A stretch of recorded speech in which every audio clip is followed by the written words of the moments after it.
I am sure you're all very curious to hear what they have to say. I think the Trump's Asia trip was sort of a roller coaster ride for all of us watching it in a way, that maybe if we're interested mostly in Japan-US relations, we were pretty happy that things seemed to go pretty smoothly, and Mr. Trump and Mr. Abe seemed to be very friendly. But then we might have gotten a little bit worried about how things were working out in China, how some of the statements made by Mr. Trump made some of us uneasy. And then finally, towards the end of the tour, I think there was a lot of more wariness about whether US is still willing to take the lead in Asia Pacific. So I'd like to talk about the entire trip, but first I'd like to introduce both speakers and why I think we are very fortunate to have them here today.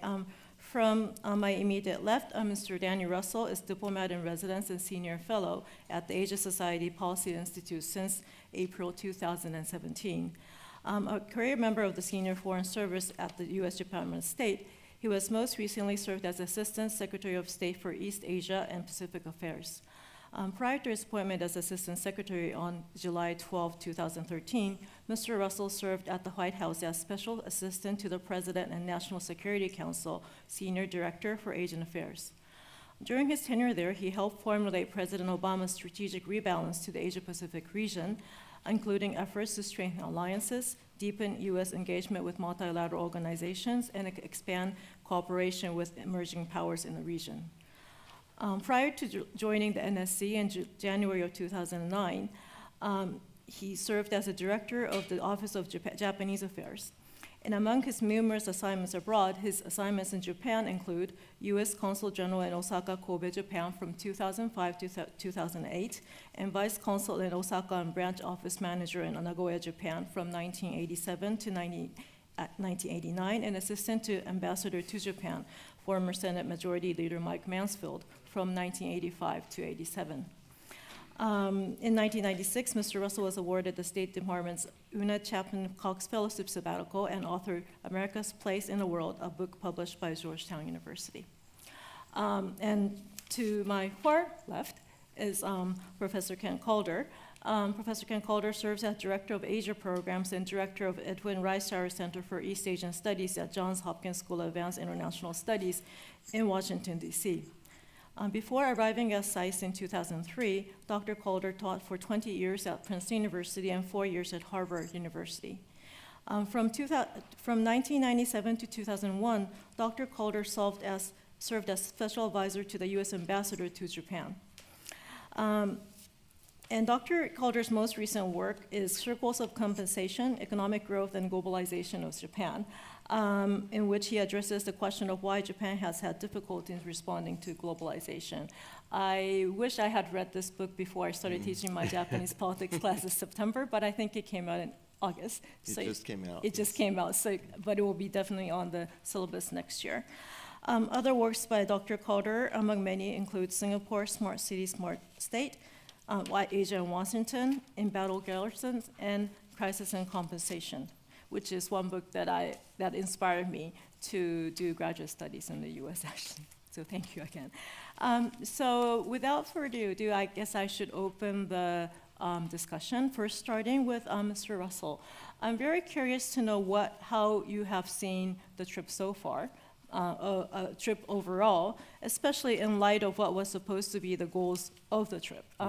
In the press briefing given by Mr. McMaster before the trip in October, he said there's 3 goals. One is to strengthen international resolve to denuclearize North Korea. Second is to promote a free and open Indo-Pacific region. Indo-Pacific region is this one term that's going to come back, we're going to be talking about again. And third, advance American prosperity through fair and reciprocal trade and economic practices. So if those were the 3 goals, to what extent do you think the administration have achieved what they were looking for through this trip? Well, thanks, Takako, and thanks, Mr. Sakurai, and to the Japan Society for organizing this event. It's a lot of fun for me to be here with my old friend, Kent Calder. I think as a starting point, it's important to remember that as Americans look at the president's trip, that U.S. policy towards Asia in general and towards Japan and specifically has traditionally had strong bipartisan support. So it's important to guard against partisanship in analyzing the report, the visit as well, and to look at it as objectively as we can. I think there are a couple of benchmarks that, in my experience, can be used to evaluate a major presidential visit like this. One is, how does it stack up against the basic expectations? And for a variety of reasons, you could argue that the expectations for President Trump in Asia were perhaps not so high. And therefore, a lot of the initial stories were a sort of sense of surprise that, oh, gee, he did okay. He performed like a US president. And this is certainly something that I hear from a lot of Asian counterparts. But beyond that, I think the three benchmarks that matter the most in my experience are what were the enduring and meaningful accomplishments? What were the outcomes of this trip that are things that could only be done by a US president? Because as a civil servant, I'll tell you that the goal always is to use trips as the culminating event, the leverage point to close things that have been brought to the 90th percentile by the staff, but that really only leaders can bring home. A second benchmark, maybe this is the inverse of the first, is what were the unused opportunities, the opportunity costs? What didn't get done that really could have or should have gotten done on the trip? Opportunities missed, what didn't get accomplished? And thirdly, what did the region take away from the visit? What were the big signals sent? Now, I'd also say that this was an extraordinarily ambitious presidential trip. I organized and accompanied trips with President Obama in both the first term and then from the State Department in his second term.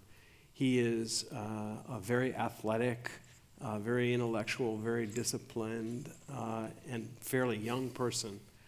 4 or 5 days on the road for the President of the United States is a lot. It's grueling.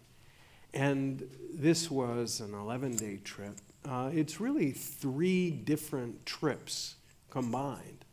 The trip to our allied capitals in Northeast Asia, in Japan and Korea, and particularly at a time like this, those are big projects. It was a first visit of a new US president to China. That in and of itself is a major undertaking.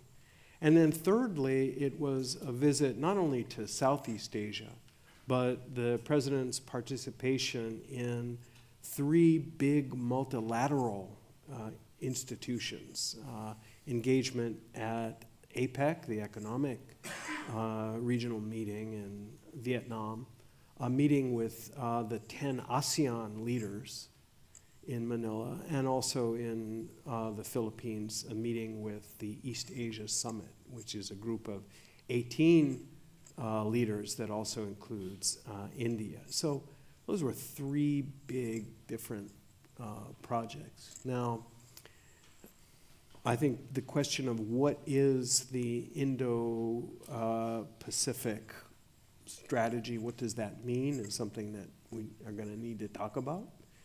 I think that on North Korea, although the president certainly pushed vigorously the concept of escalating maximum pressure on North Korea, and undoubtedly had serious closed-door discussions with leaders, including with Xi Jinping, it's not instantly apparent that he's left the situation in a different place. That's, I think, forgivable given the challenge of North Korea.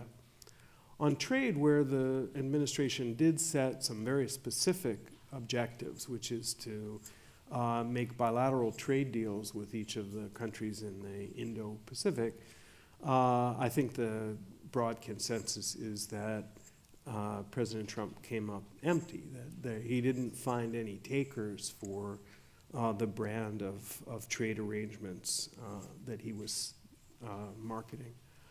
I guess the last point I'd make, Takako, is that the sequence of the stops matters and mattered a lot. And I give the administration great credit for making Japan the first stop. That's something that President Obama also did, and there are a lot of good reasons for doing it, and I'd argue that a lot of good came out of that.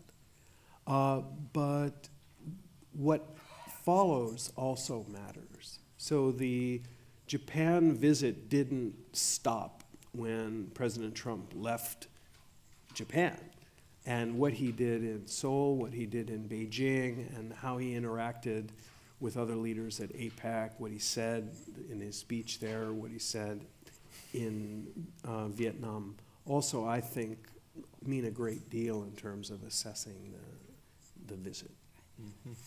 I'd like to come back to this point about how, when we think about, from a Japanese point of view, what this trip might mean for U.S.-Japan relations, we need to look at the whole stretch of the troops. But before we come back to that, Dr.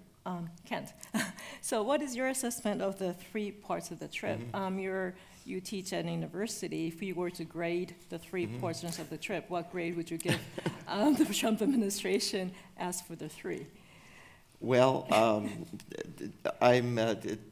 final exams, of course, are not for another month or so, Right. and I probably would like to hesitate just a little bit in terms of that. I think the verdict is out on some details.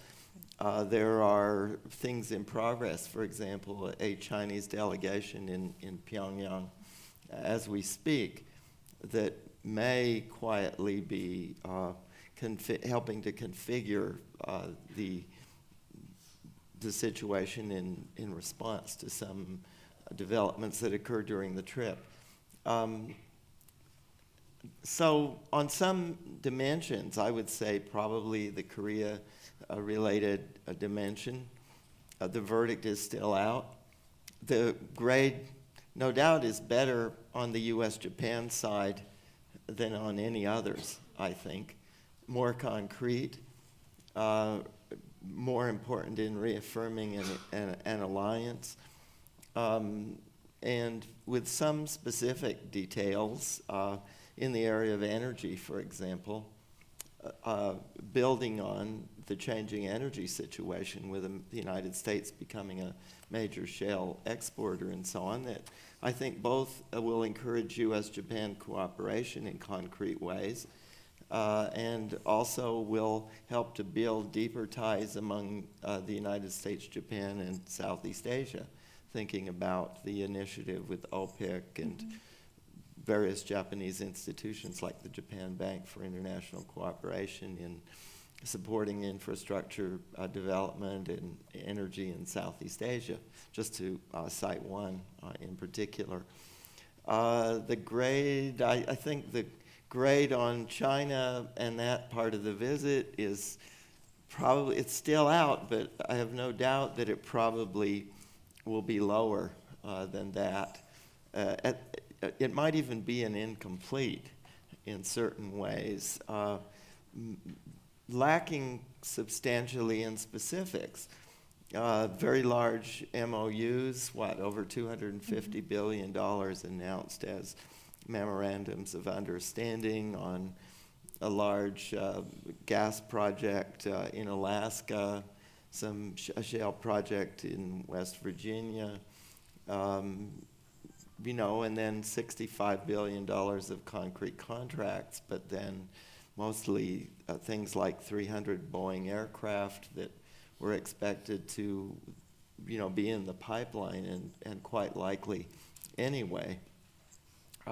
On North Korea, as I say, I think over time, no doubt, we have relied heavily on China for a resolution, and moving away from that, trying to mobilize broader pressure on the North through other entities that can act independently of China, trying to constrain some of their activities, including lots of commercial activities in Southeast Asia and other parts of the world, partly in cooperation with some of our other allies, Japan, Korea.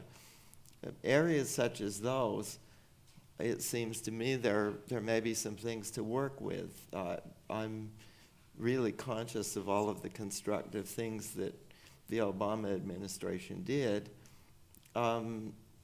Is there something new in terms of pressing third parties to constrain North Korean behavior and activities in countries like, say, Malaysia, where, of course, Kim Jong-un's half-brother was assassinated, or Indonesia, or even outside the region?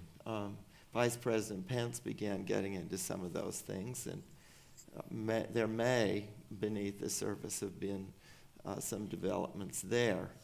I think it's too early to say. So on the Southeast Asia trips, I'm concerned about whether there really was even the effort, and I'm afraid the grade would be much lower, because for the smaller, the Trump diplomacy seems to me to be oriented very much to the large nations, a certain variant of the great game, perhaps, of trying to get large countries to do very concrete sorts of things in a random geopolitical fashion. I'm concerned that the groundwork in terms of the building of institutions, particularly in the wake of TPP, the departure from the TPP agreement, causes problems, particularly, of course, in the smaller countries of Southeast Asia. The Indo-Pacific concept, we alluded to that, and I think it does bear further discussion.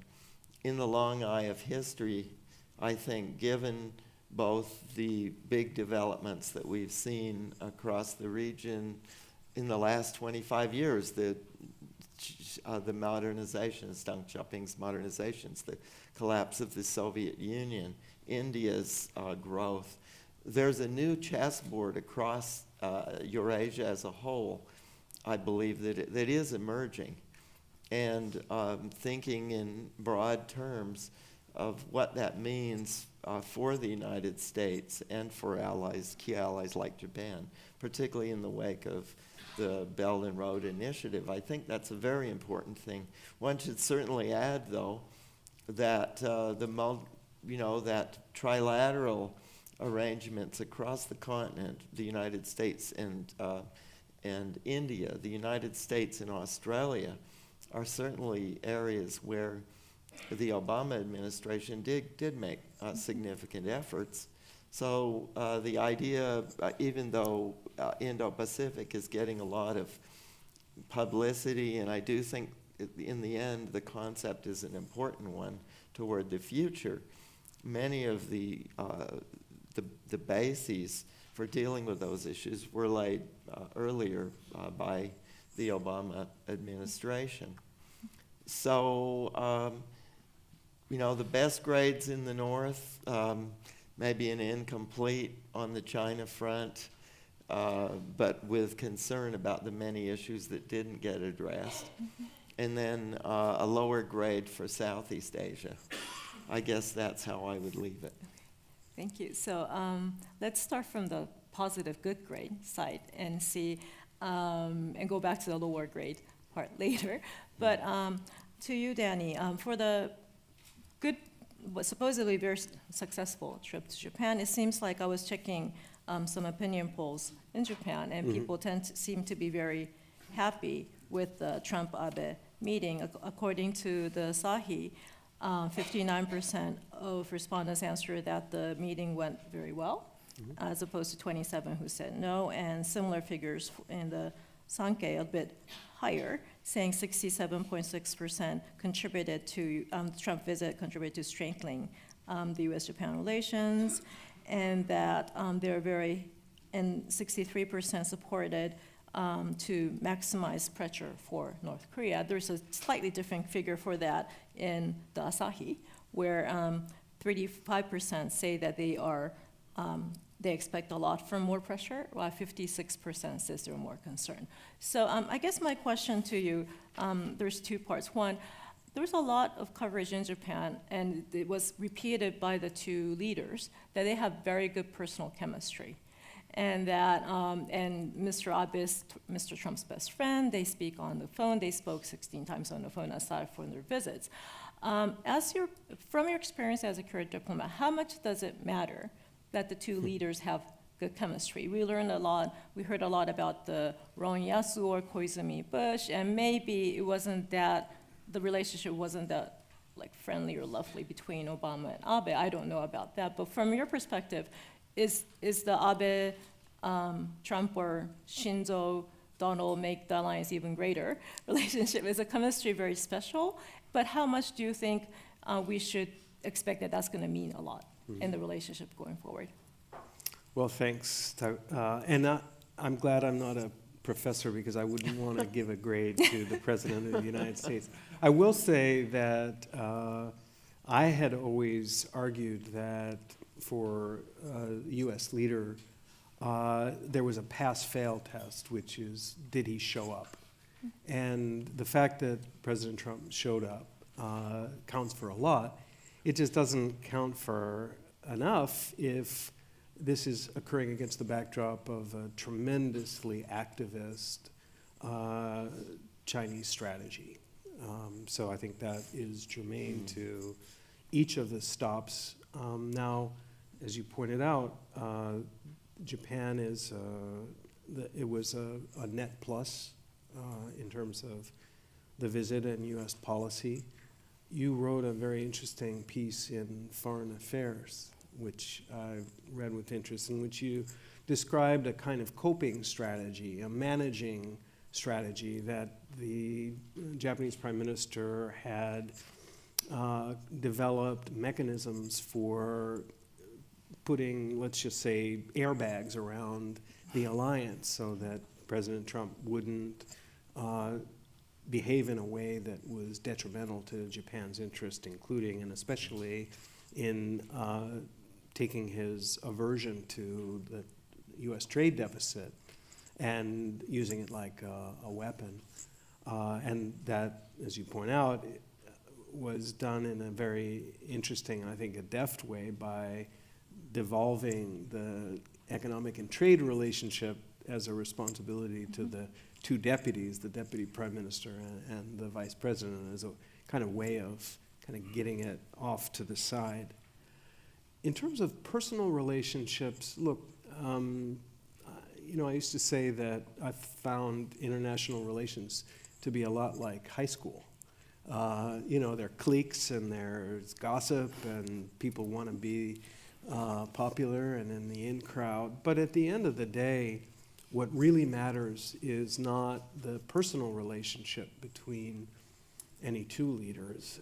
It's whether the nation, in this case the United States, has a real strategy, and whether the partner or the ally, in this case Japan, has faith that the United States will be sustained, will be firm, will be consistent, is reliable as a partner and as an ally.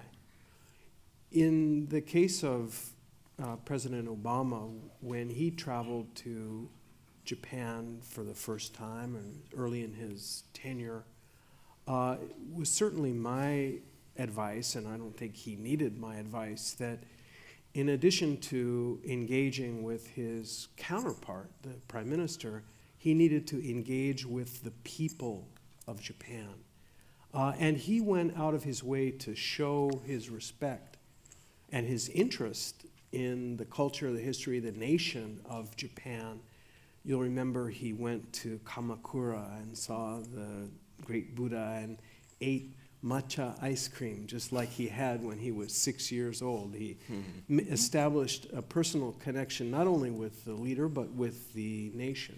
He gave an important speech, really the launch of the rebalance, at Suntory Hall. He met with young people in Japan in subsequent trips and visited robotic demonstrations and tried to show always that America and Japan have bonds that go beyond personal connection, that are deeply rooted in our shared values and our beliefs and our interests, so on. What came through from President Trump's visit was, as you pointed out, much more personalized.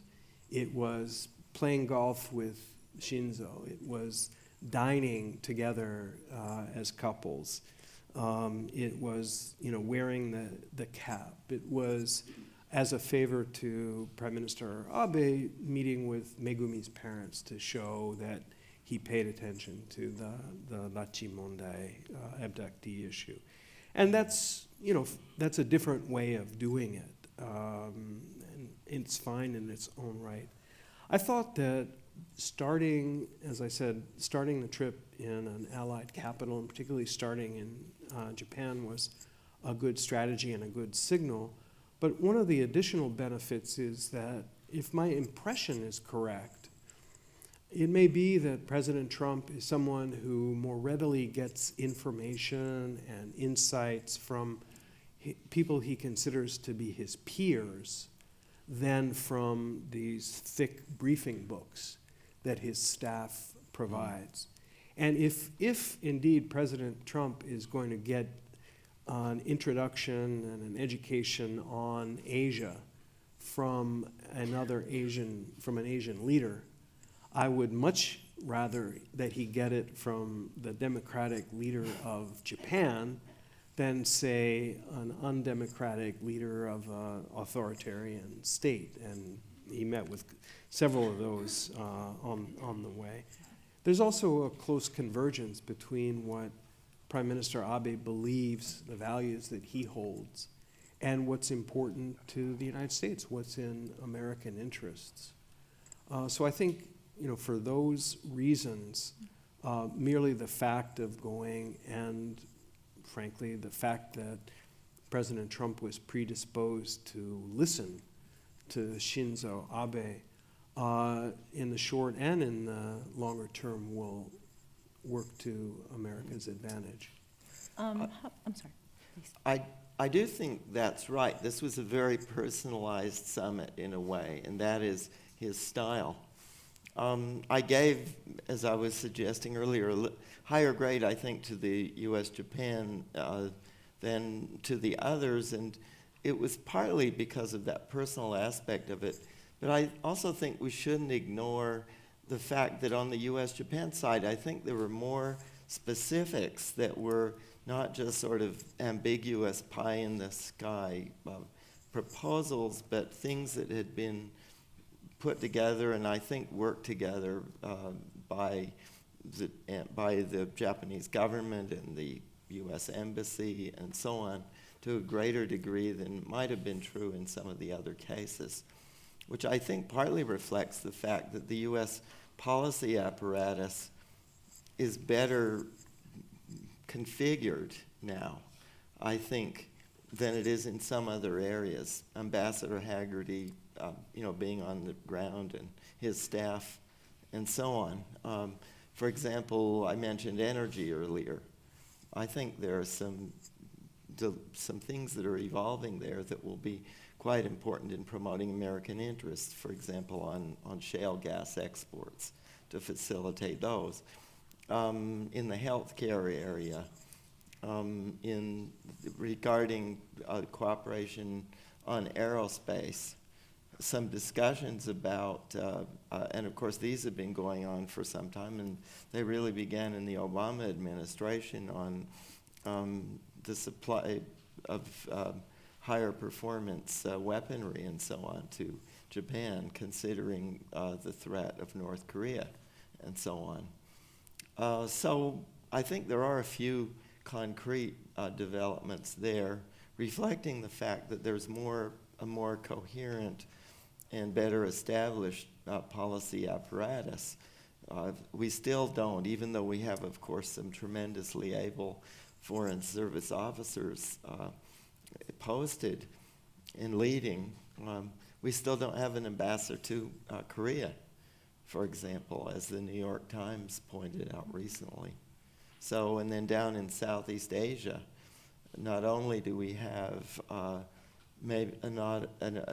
perhaps a full appreciation of the rich variety of multilateral organizations that exist down there, but also, of course, the transition and the lack of personnel. I think that hurt more in that part of the region. If I could, I mean, Kent makes a number of important points. The one I'd pick up on is that on the commercial side, as well as on the security side, it was possible to make some measurable, specific outcomes. And there were a number of commercial deals reached. Now, as I think you implied in your foreign affairs piece, to some extent, this is a diversionary tactic. The Chinese certainly used it to great effect. They gave no ground whatsoever on any of the big structural economic and trade areas, but instead touted what is, through some kind of mysterious arithmetic, has gone from 9 billion to maybe 60 billion to 250 billion to, I saw the president has now mentioned several times, it's probably actually over $1 trillion.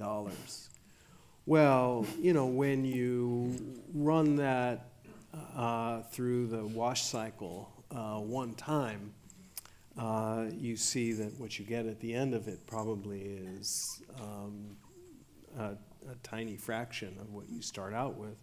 And in contrast, the realization rate for Japanese deals, which are authentic deals and not these kind of IOU recycled promises, the realization rate for Japan is quite high. But this is a mature economic relationship. On the problem area, which has been the focus of the Trump administration's ire, including at Japan during the campaign and subsequently, the trade deficit, which is a structural issue that has, according to the economists, at least as much, if not more, to do with the U.S. Than it does to Japanese policies. There doesn't seem to have been any real discussion, and that may be the dog that hasn't yet barked. And then on the security side, look, it's excellent that there's so much close coordination and cooperation between Japan and the United States on North Korea, the North Korea strategy, and as allies, military to military. That's something that benefits us and we should be very proud of. But the defense and security agenda of Prime Minister Abe goes well beyond buying American equipment. And there may have been something of a disparity in messaging there, because we heard again and again from President Trump a discussion of the security relationship in terms of kind of seller and purchaser, which is quite different than the traditional characterization of the security alliance. And it also makes you wonder, without the unifying force of a direct threat from North Korea, where would the alliance be? I agree with an awfully lot of that, and President Trump is relying very heavily on personal relations, and particularly in the question of China. One wonders, in the case of U.S.-Japan, of course, the alliance is more closely configured, and implementation has been a strong suit for Japan. In the case of China, the deficit, of course, is more than 5 times larger. Japan, about in the 60s with Japan, 60 billion is not nothing. It's important and a key issue for our bilateral relation, but that is compared to, say, 350 billion or so. With China, the scale is huge. The issues on the South China Sea, on Korea, and so on are so large, and to pass by those trade issues without, with several ambiguous discussions of contracts, but without really presenting the trade issues in a clearer, starker way, and just trusting, I think may be a question. So coming back to the North Korea question, because I'm sure a lot of people are interested on this topic, I think, as you mentioned, Danny, that there's excellent coordination at the middle level, and that since I taught at the Defense Academy of Japan for 18 years, and one of my former students were at Yokota as a self-defense force member waiting for Mr. Trump, and I was getting pictures from her, I almost hope that there will be a little bit more of a playing up with the fact that Yokota has been a joint base for a while now, and that he's landing on a joint facility, not just a U.S. facility, because I think the optics made it look like he was just landing on joint. But that aside, you mentioned the importance of trust between the countries, not just between the leaders, but in terms of looking at the public. I think that the Abe administration, especially since Prime Minister Abe came to the UN in September, has been very clear that he wants to emphasize that Japan and the US is on the same page.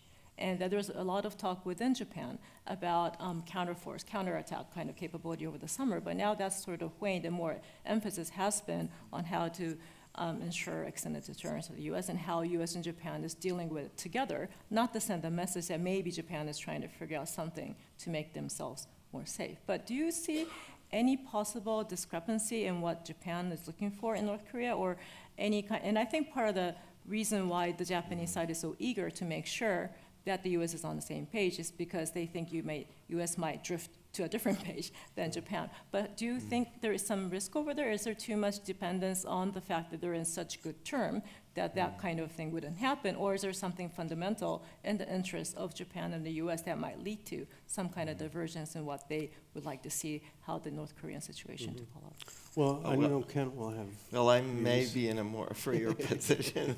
Again, the professor can speak, I suppose, a little more divorced from the policy world. Well, regarding the Korean Peninsula, it does seem to me, I mean, it relates deeply to the longer-term questions of the credibility of our alliance. No American leader has accepted, and I can't see how they could, certainly not de jure, accept the notion of North Korean nuclear weapons. The question is how to control the current situation, how to get the North to disgorge or to abandon those weapons. And even if we move towards some kind of interim arrangement, obviously, in the end, I see that as an absolutely fundamental question. However, how does one go about assuring that will happen? Our operating assumption for so long, ever since the collapse of the Soviet Union in 1992, has been that North Korea was going to collapse. And then for various reasons, they weren't capable of developing nuclear weapons, or that for one reason or another, Chinese suasion or whatever, that they wouldn't. And yet now they do have nuclear weapons, and they are developing delivery capabilities that are potentially serious. So I think, this is certainly emerging and will in the future be a significant issue, not only for the region, but for the U.S.-Japan relationship. As an interim measure, the Chinese have been pressing ideas such as freeze for freeze, of a freeze in North Korean testing and so on in return for a freeze in U.S. exercises or U.S. Korean exercises and so of course, that kind of an arrangement, and sometimes there are things added, well, controls over, or inspections, or controls over where North Korea's expanding supply of nuclear materials go, and so on. Those issues are there, but ultimately, how to implement, how to assure, these are, I think, even if there were an interim agreement of some sort that did provide freeze for freeze, or provided for some sort of constraints on the North, can those be obtained somehow unilaterally, or aren't those going to have to require some sort of a compromise? And if those require a compromise, then what are the implications? What kind of reassurance can the United States give? Should it give? Must it give to Japan? Right. I think those issues are beginning to dawn, and those are tremendously important issues for the future. I think that's an important point, and I'd build on it a little bit if I could. But first, let me say that certainly from my perspective, Prime Minister Abe himself and Japan itself are hugely important and influential partners to the United States, and play a very important role. I suspect that Abe Shinzo has done as much as anybody, if not more than anybody, to help President Trump kind of wrap his arms around the scope of the North Korea problem and to understand enough about the regional dynamics and the strategy. And that's something that I very much appreciate. I think Japan as a nation has a very important role in dealing with the threat from North Korea in terms of deterrence, in terms of defense, in terms of the sanctions pressure campaign, and in terms of overall strategy.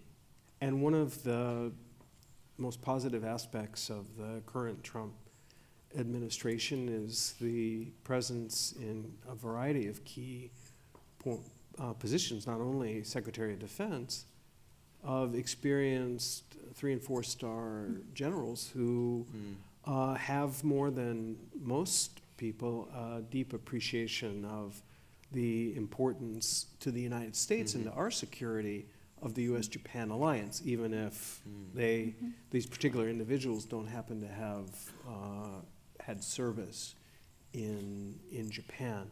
So that's all on the positive side. The question, though, is, what would happen, as Kent's saying, just to build that out, what would happen if the situation grew more dire? What would happen if the U.S. were to take unilateral, preemptive, or preventive measures?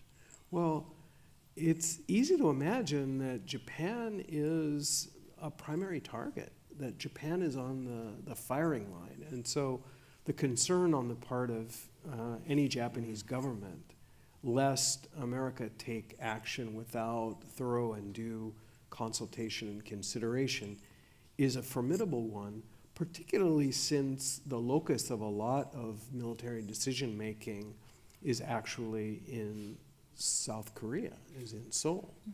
And the locus of a lot of diplomatic effort is actually in Beijing.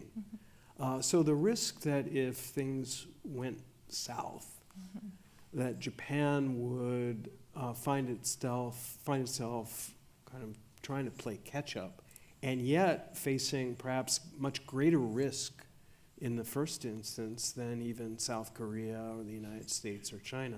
That's a very real risk. And on the flip side, if the U.S. administration were for some reason to take North Korea's bait and grab one of these deeply flawed offers, whether it's the Chinese freeze for freeze or the next peace initiative that will come out of Pyongyang, where does that leave Japan? There, too, the locus then shifts to Pyongyang and to South Korea, and that carries with it a lot of significant strategic concerns. Mhm. If I might just add one thing that Danny's comments highlight, in the kind of world that we're moving into, the U.S.-Japan-Korea relationship, or the linkages between our alliance and Korea, the Republic of Korea, are also important. Of course, there are delicate issues of history and territory and so on. But that said, at least at the point of operational coordination, of what kind of coordination would we have in a contingency, because exactly as Danny says, it could be that Japan could be targeted, and what kind of coordinated intelligence exchange, what kind of coordinated response would these three countries have is a crucial question. Of course, Danny himself, Tony Blinken, many members also of the Obama administration, I think, played important roles in beginning to develop those triangular dimensions, but they'll become even more important in the future, and they're somewhat difficult now because of the change of administration in Korea. So the coordination of the three countries is quite delicate, and that is something the Trump administration will have to be concerned about. So we're almost 7:30, so I'd like to sort of go back to the big topic we haven't really talked about, is the Indo-Pacific strategy something new, or is it old wine in a new bottle, or is there even a bottle to begin with, or how would you evaluate that? And I think I'd like to tie it later to, if that is a new strategy, if there is something going on, what is Japan's piece in it? Because thank you for mentioning my foreign affairs piece, but what my message was not so much that the Trump management is so successful, so we're okay, but more of where we might not be okay by Japan just being able to manage Trump. There might be something Japan has to step up to support the liberal democratic order that it benefited from, and whether this new concept has anything to do with it is something that I haven't been able to make the connection to. But so first, I guess, to Danny, so there's been lots of things written about the Indo-Pacific and how much of it maybe it had to do with an Australian concept. Yeah, it goes back for India, or there's like different authors or people are saying it started from when. But I think it doesn't look that different from what we've seen for a couple of years. So what would you say might be different in terms of how it's formulated this time? How much of it is the same? And if it is different, what is the difference? And how do you think that Japan might fit in a different part of it? Mm-hmm. Well, I think the short answer is we don't know yet. Right now, I think the Indo-Pacific is a label more than it is a strategy. And I'm not suggesting that it can't or won't evolve into a strategy, but it's only really sort of a bumper sticker thus far. There was a lot of talk about Indo-Pacific. I mean, as a word cloud, it featured in President Trump's trip and in the various briefings by his staff. It was rolled out by Secretary Tillerson in a speech prior to the president's visit. In which he mentioned Indo-Pacific 15 times, I heard. 19. 19? Okay. Yeah, who's counting? But the point is, that was a speech not to set up the president's visit, but to set up his own visit to India. Right. And it was a speech that, to many people, dwelt at length on the warnings and less on the vision. So it's fine to talk, it's understandable to talk about the Indo-Pacific in connection with a visit to India, and in that context, it was a solid speech. As far as the genesis, Indo-Pacific is a phrase that is familiar to me from my dealings with the U.S. Pacific Command based in Hawaii. Right now, it's led by a good friend of mine, Admiral Harry Harris, who, like his predecessors, is responsible for all U.S. military operations in both the Pacific Ocean and the Indian Ocean. And so for him, thinking in terms of these two great convergent basins makes a lot of sense. For the Australians and for the Indians, sure, it makes sense. The big question is, what does it mean, and does it mean something for the Trump administration? And we may not know that yet. Now, I know what Prime Minister Abe means when he talks about the Indo-Pacific, because he's been explaining it for several years now. And he's been clear that he envisages a cooperative Indo-Pacific that is rooted in the rule of law, that is shaped by the kind of liberal democratic principles and institutions, by a rules-based order, and by free and open economies that have been the hallmark of certainly the West over the last 6 decades. And he's populated that explanation also with his own behavior and the travel that he has made throughout the region, the effort that he's put into building relationships and partnerships, including and particularly with major democracies, but not exclusively. So I think for the Indo-Pacific to become a strategy and not a bumper sticker, two things have to happen. One is that President Trump and the Trump administration are going to have to explain it, tell the story. When I was seconded, when I was detailed to work for President Obama at the very beginning of his administration, when he was articulating a vision that he called the rebalance or the pivot, what he explained was the United States is a Pacific power.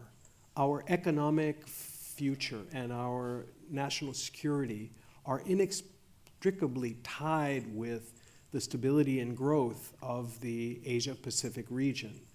Therefore, the United States needs to ensure that in a security sense, in an economic sense, in a cultural and a diplomatic and a political sense, that we are actively part of the entire life of the region. And that means I'm going to join the East Asia Summit. I'm going to pay attention to ASEAN.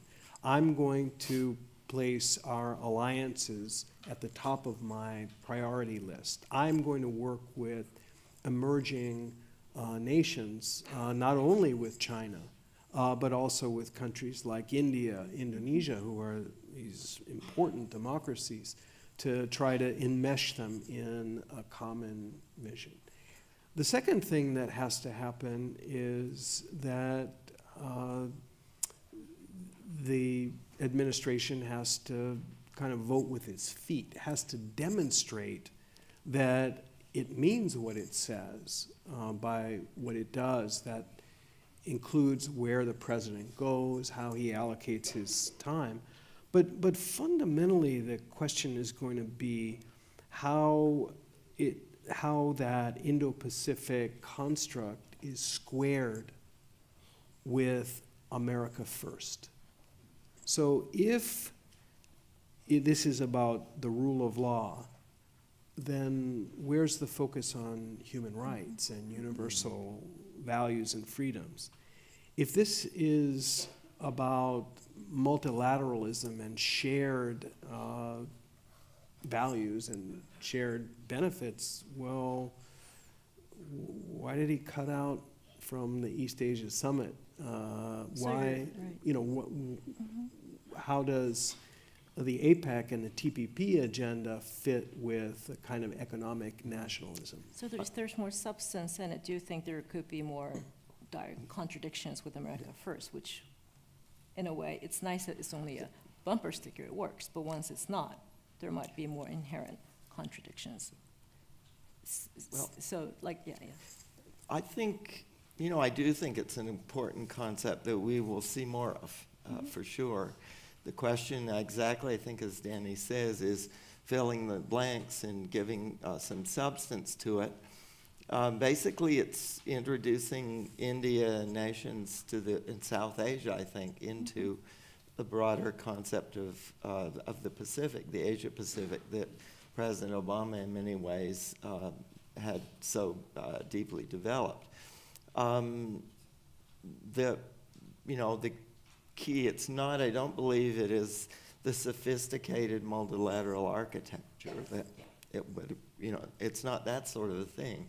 It's more a matter of integrating India and bringing India in systematically. Now that at the level of grand strategy, with China being so central on the land in Asia, I think the notion of a maritime-oriented coalition among democracies at that level of abstraction makes a lot of sense. All four of the key countries involved, the United States, Japan, India, and India, well, those three particularly, of course, are democracies. And Australia, of course, is the fourth. Democracy is rising in most of the others. Something that notes that, the maritime democracy-based, the economic side of this isn't too well developed west of Suez. India doesn't have much in the way of production chains that link to the rest of the region. Its multinationals have not been so deeply involved. So it works more at this point, I think, at the level of sort of geopolitical strategy than it does in terms of economic reality. But could there be specific, I think there need to be specific initiatives that deepen those kinds of ties. The fact that the United States and India are major powers in the information industry, and of course Japan on the hardware side of that are significant. Probably that dimension could be developed. The question, I think, at the level of grand strategy is what is the analog to what China has been doing with its Belt and Road Initiative, which is land-based. China borders on 14 countries. It's right at the heart of the land. They talk about Belt and Road, and the road is supposedly maritime. They're trying to have it both ways. For the United States to respond, particularly in its area of strength, by trying to develop cohesion among the maritime nations, I think is crucial. The one thing that seems to be missing now, and to echo some of what Danny said, unfortunately we didn't do this in Manila, is to think about the role of Southeast Asia in the Indo-Pacific, in particular Indonesia. Of course, a nation of 250 million people. It lies exactly across the confluence of the Indian Ocean and the Pacific. How that needs to be integrated more fully. If I could add to what Ken said, I think on the geostrategic side, one of the huge challenges, apart from the fact that unlike China, neither Japan nor the United States have a single common border with any Eurasian country, the fundamental question for me is how can a Indo-Pacific strategy be teased out that is not a China containment strategy? Because at the heart of the U.S. rebalance to Asia was a conviction that we needed to ensure that we were engaging and shaping the emergence of China in a constructive way and not playing into the somewhat paranoid suspicion that, the West was out to get China. And it is a matter of real concern to Australia.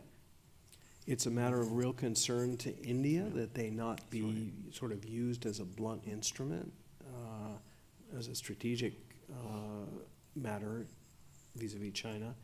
And once you, as Kent did, bring in the other important Indo-Pacific players, beginning with Indonesia, but also including Malaysia, Singapore, for that matter, maybe A lot Sri of the Lanka. ASEAN, the Philippines, Yeah. Vietnam.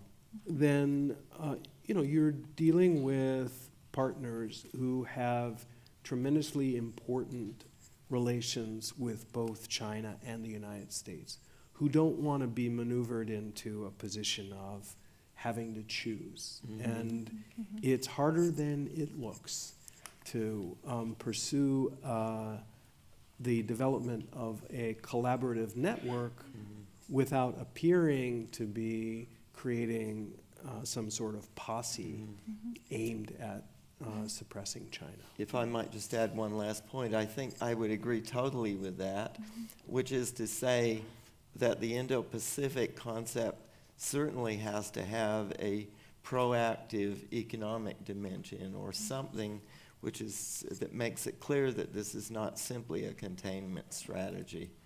On the infrastructure side, the energy side, in areas like that.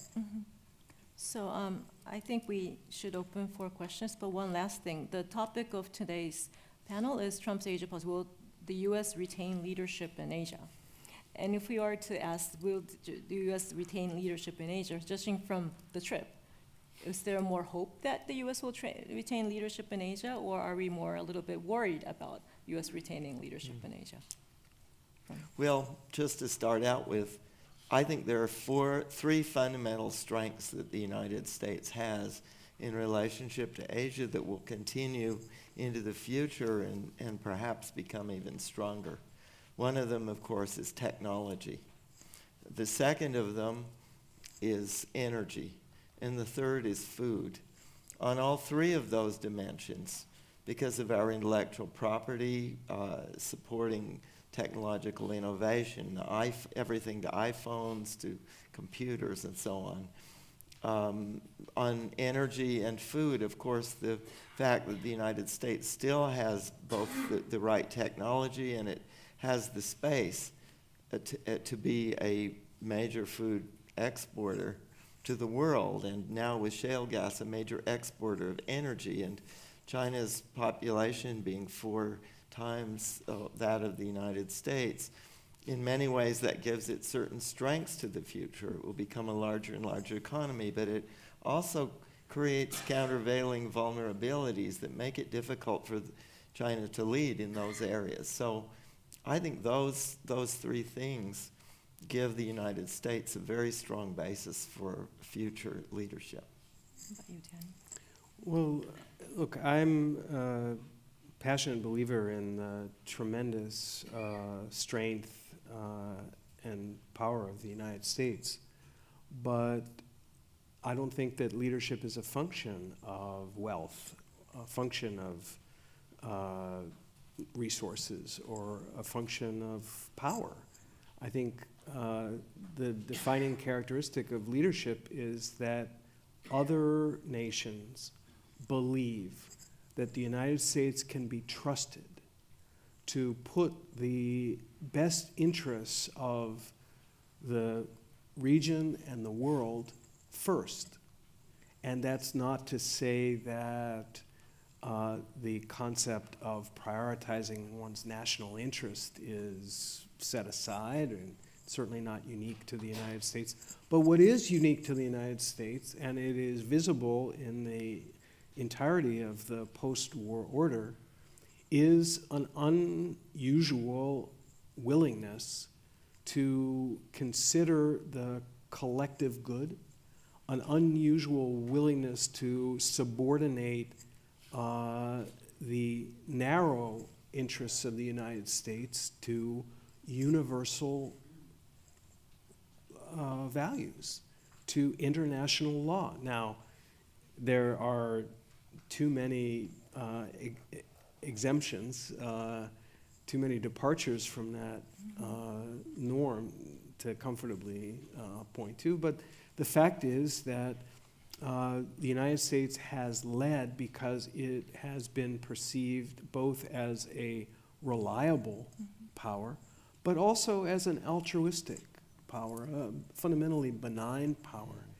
And so retaining the faith and confidence of the nations in the Asia-Pacific or the Indo-Pacific in those characteristics, as well as its faith in America's somewhat miraculous ability to not only reinvent ourselves and to escape from economic and social disorder, but also to create these new innovative industries that are just astonishing to the eyes of many Asians. How a kid from your alma mater, Stanford, in his parents' basement could come up with an idea that becomes a company, that becomes a unicorn, that becomes a $20 billion industry, something that nobody could imagine living without today, but nobody could imagine at all 5 years ago. That's the American dream. So I think as long as we can muster that combination of factors, we can hope to lead. Thank you. So at this point, we have about a little bit more than 15 minutes left for questions. There will be a mic that will get to you, so please raise your hand and identify yourself, and please ask a question and not just to comment, and keep the question short so many people can answer your question. Yes. Steve Cargman. My question relates to the China part of the trip, and President Trump seemed to be fairly lavish in his praise of President Xi, and particularly in relation to his consolidation of power in the wake of the 19th Party Congress. My question is, what type of signal does it send to our friends in the region when the president speaks so warmly of Xi in terms of our values and in terms of our geopolitical position in the region? Well, just as I might make a brief comment, it does seem to me that following on what we've said, China is a major player in the region, and we have to recognize the prominence of China. That doesn't mean leaders need to be effusive about it. I think that, of course, we have allies in addition. That it's not, the region is not simply a web of individual bilateral relationships. In the longer term, one thing that does concern me about the United States, if we followed along the line of radical bilateralism, is that we move toward a pattern of offshore balancing, where the United States plays the various nations of Asia against one another. And of course, that would work to the detriment of our allies. And it does concern me. I mean, atmospherics matter. What do you think? Sorry, I wasn't really thinking. Okay. Well, I just add that I've been disturbed by some of the editorials that I'm reading in Japan as well as elsewhere in friendly Asian countries that assert that President Trump was kind of played by Xi Jinping, that he was seduced by the grandeur of the pageantry and the flattery instead of standing tall and firm in the face of problematic behavior and so on. So I'm not endorsing those accusations, but the fact that that is a post-mortem perception, and this is coming from some very pro-American sources, is concerning. So, gentleman in the middle.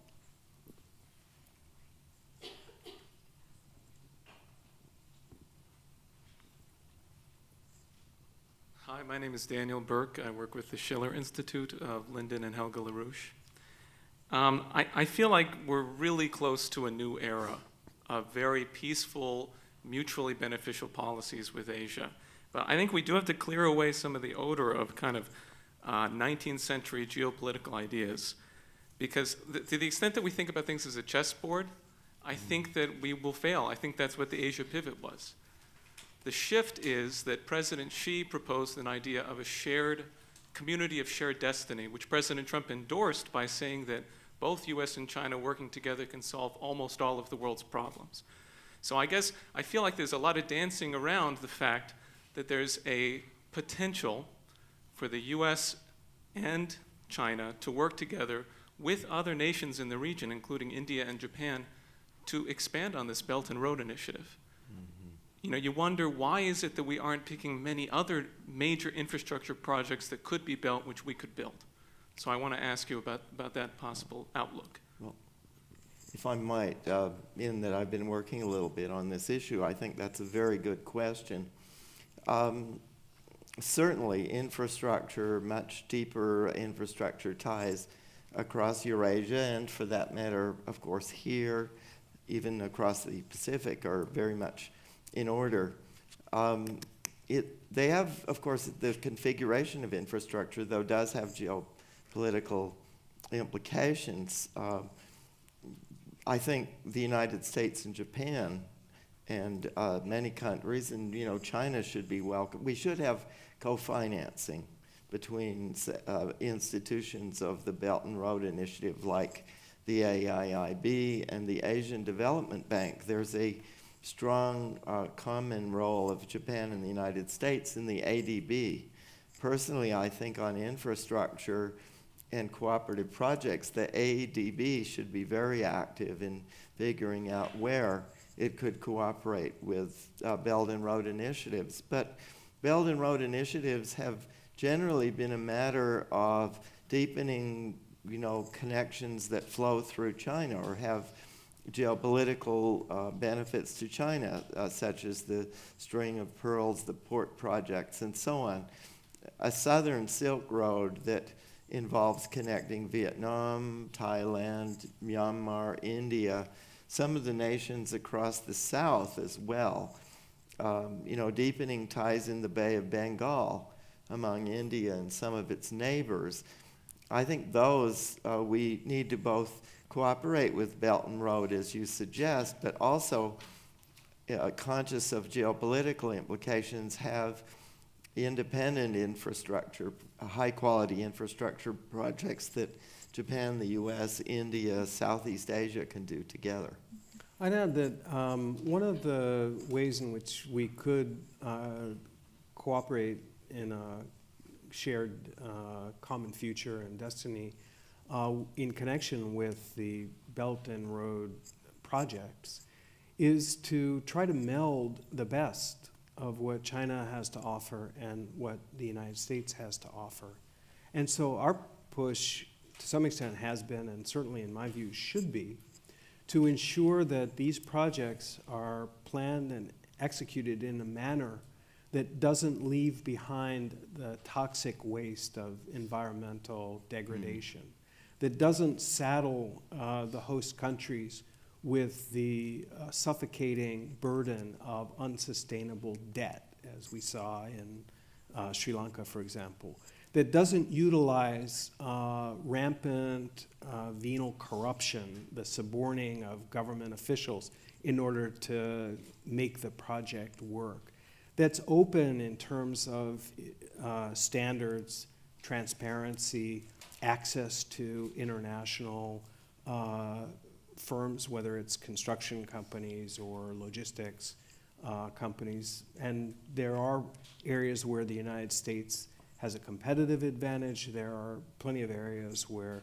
China has a competitive advantage. But for the whole to be kind of greater than the sum of the parts, and for this to be a project that has benefits for both China, for the United States, for the host country, and for the whole region, I think that we do well to mesh the strengths, the respective strengths of each of us.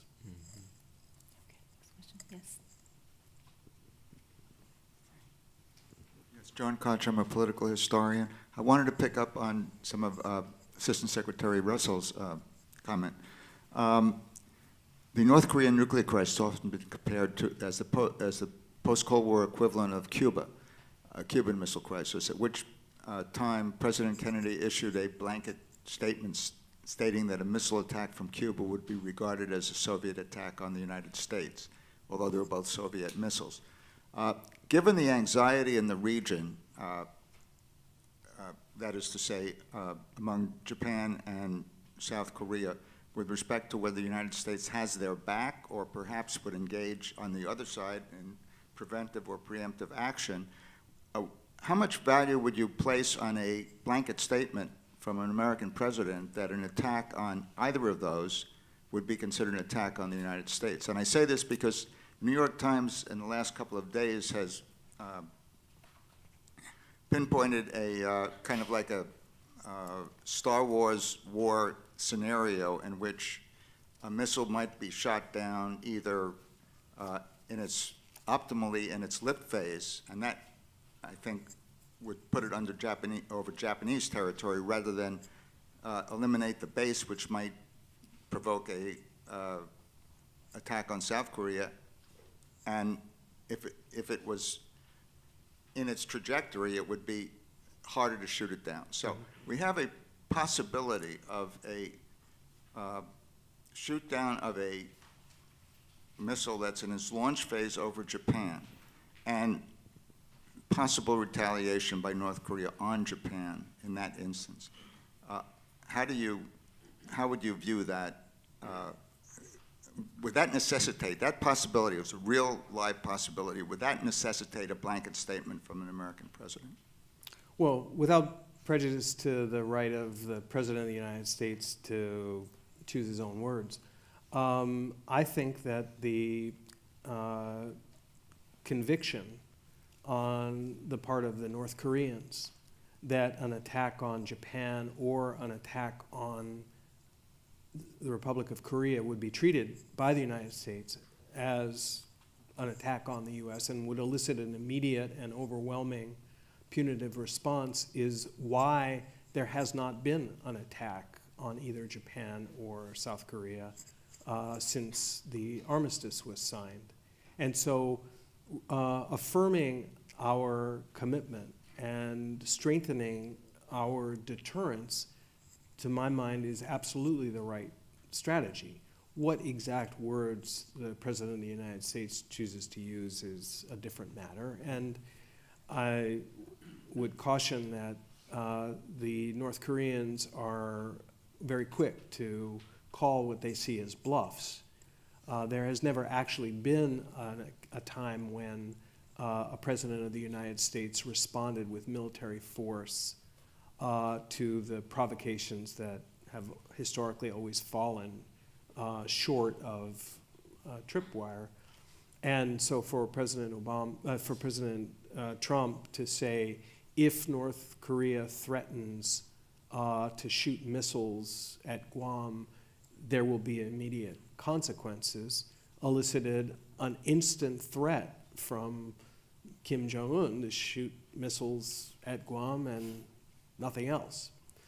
So you have to be careful.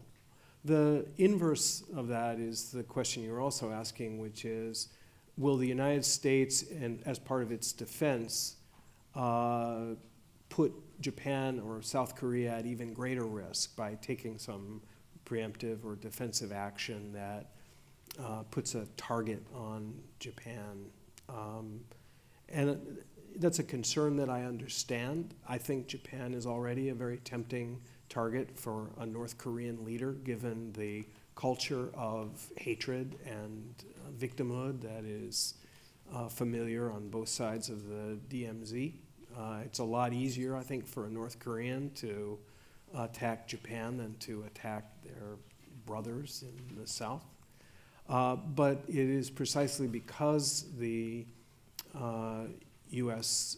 alliance is credible and the deterrence is convincing that no North Korean leader has dared to take that chance. And all of our strategy, in my view, needs to be keyed to strengthening not just our defense, but our deterrence.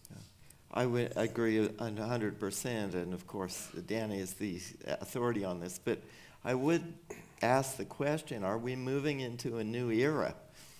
Traditionally or historically, of course, our credibility has been based in part on the asymmetry of the situation, on the fact that we had overwhelming capabilities and the North Koreans were unable to reach us. If we have to trade Portland for Pyongyang or something like that, if we move into a new era where they have capabilities to strike us directly, will this in some way affect the credibility of our deterrence and produce the sort of perverse consequences that would come if that credibility were eroded? I don't think so, but there's a new set of questions that begin to arise if North Korea has the capability to hit the United States. One last question? Yes.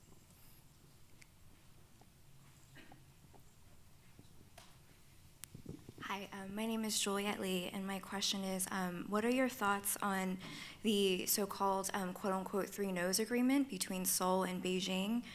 No further THAAD deployment, no participation in U.S.-led strategic missile defense system, and no creation of U.S., Japan, South Korea trilateral military alliance. What are your thoughts on that agreement, and has Japan responded to that? Thank you. Yeah, just briefly, I think there are certain things that it doesn't include that are important. For example, the informal U.S., Japan, Korean cooperation with respect to information sharing or various scenarios relating to a contingency. Those are the kind of things that are important that we've talked about. Broadly speaking, I guess personally, as someone not directly involved, of course, with policy now, I feel somewhat uneasy at the kind of constraints on the U.S.-Korea alliance that has seemed to be emerging. It's easy to understand why. China's trade with South Korea now is more than the total, significantly, almost double the total of U.S.-Japan, of American trade with Korea and Japanese trade with Korea. It's been growing explosively, and it's heavily in South Korea's favor. And the Chinese are using that economic leverage to secure security concessions that, do trouble me. Look, it's a classic Asian solution. It's got a lot of ambiguity to it. It's a fig leaf, but the question is this a fig leaf whereby the Chinese can abandon a very destructive, very damaging, counterproductive, bullying tactic against South Korea by using three positions that they know that the South Korean government holds and representing that as if they were concessions? Or is this a fig leaf by which the South Korean government can get the Chinese side to stop inflicting pain, but to do so in a way that appears to be not a full-on concession, but merely a reiteration of positions that the government held? Whichever it is, I'm fiercely of the view that it is a serious mistake for the ally to accept or to imply limits and constraints on what that country as a sovereign nation can do in partnership with the United States under the auspices of the Mutual Defense Treaty.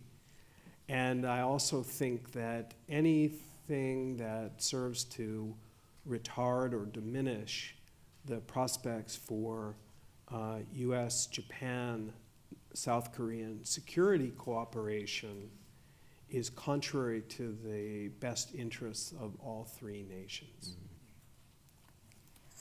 Thank you very much. Unfortunately, our time is up, so I'd like to ask the audience to join me in thanking the two speakers for a wonderful discussion today. Thank you very much.